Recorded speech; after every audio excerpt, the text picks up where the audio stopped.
Hi Tanner, this is a quick overview of your stage 1 revisions and your stage 2.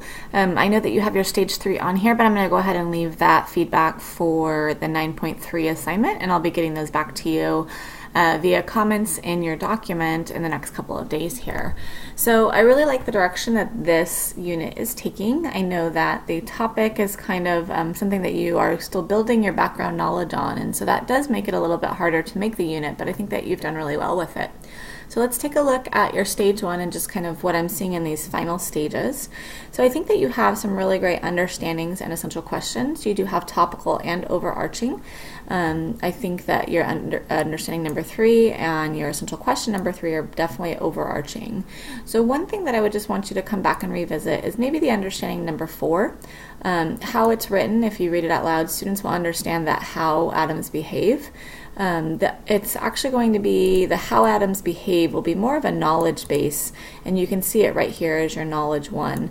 So let's rework this unit, this understanding number 4. What about atoms do you want them to understand? What they make up, how they are the building structure for everything in life. So broaden that more than what they behave, but I think you should still keep something about atoms here, but reword it so that it does become more of an understanding and less of a knowledge base like you have here in the K1. I really love your essential question 4 that you ended with, and also your essential question number 3. I think that both of these work really well. Your first two are topical, and that's good.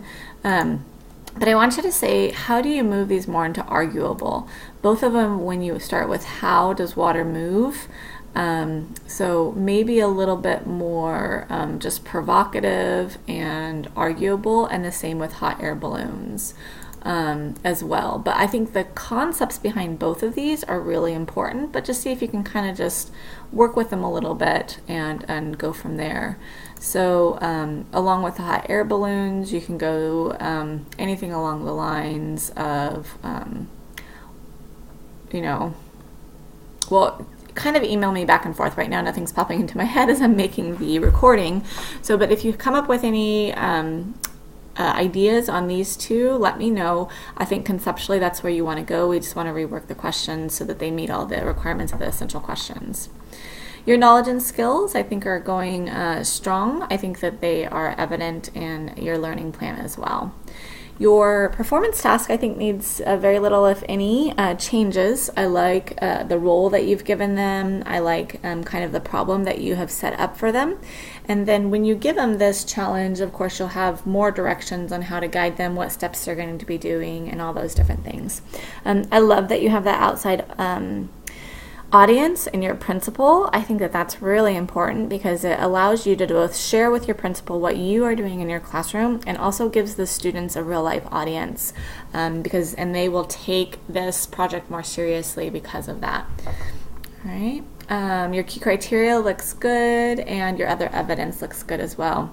As you built out your stage 3, if there was any other evidence that you need to add in here, go ahead and just add that up in here.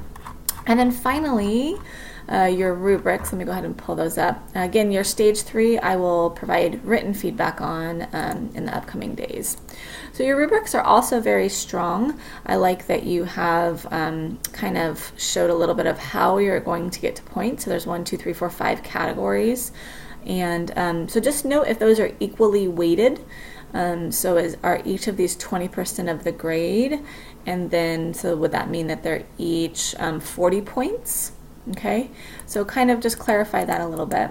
And then the only one word of caution I would say is that when you have a rubric that has just 3 categories, going from 100% to 80%, you're going to constantly, as you're grading these, want to give them 100% because that 80% is a B-. So you may want to think about going to at least a 4 point rubric.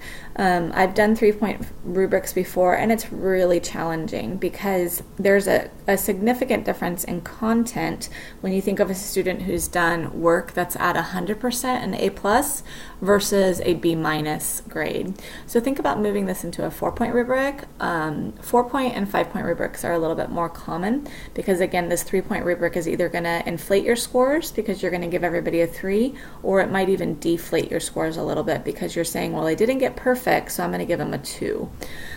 So kind of see how that works out, but maybe move to a 4-point and see how that works for you. Okay? And your percentages can be whatever you want. If you want the top to be 100 and your next one to be 90 and then go to 75, however you want the percentages, as long as your percentages match what's in the columns here. Okay? All right, well, I think you have done an outstanding job on your unit, and I will provide more feedback on your stage 3 in the 9.3 assignment. If you have any questions as you finalize this unit over the next week or so, just let me know. All right, and have a great week. Bye-bye.